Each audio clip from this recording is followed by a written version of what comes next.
All right, welcome back. Joining us virtually this afternoon is our financial expert, Nick Sapienza. Nick, good afternoon.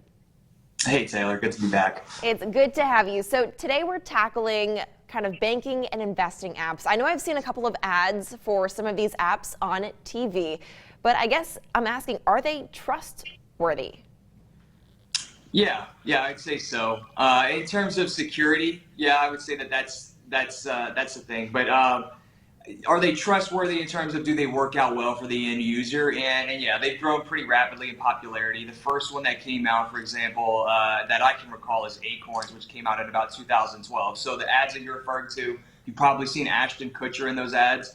But here's the thing. If you're like a new investor, if you're just getting started, or if you just want to do some additional saving and investing, there's Cash App, there's Acorns, and so on. You can invest, bank, save, insure, spend. There's a lot of different things that you can do. Some of them had some pretty unique features, some just like this novelty piece where it would round up for you. So if you spend $1.85 somewhere, it would round up that 15 cents and save 15 cents for you. Maybe over a long period of time that amounts to something, right? So that's one of the benefits, is forced and automated savings, and that's really the story behind all of these apps.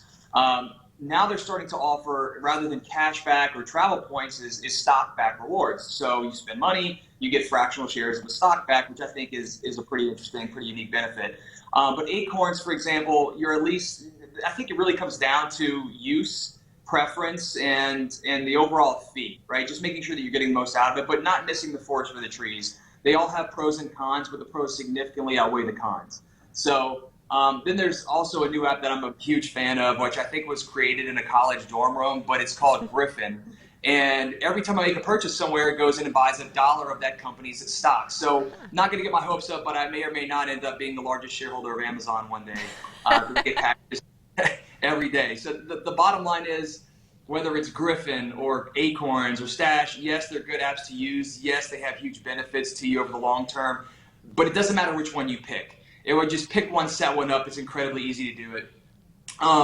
But most importantly, you're saving and investing without having to think about it. So your goals, right? Any goal that you set out to achieve, it requires a lot of consistency. If you can outsource that, if you can automate it, then you're basically guaranteeing it, right? If I could drop my body off at the gym and pick it up when it was done, I'd probably be the fittest person in all of Lafayette. Unfortunately, that's not the case. I can't outsource that entirely. So that's the biggest feature of this whole thing. That's the story, is that it'll automate and save investing. Yeah. Well, Nick, thank you so much for kind of explaining that and talking a little bit about each app. Thank you so much for joining us this afternoon. Absolutely. Thanks. If you guys want to rewatch Nick's interview, it's going to be on our website, klaf.com. Before we go to break, though, let's check in with Adam.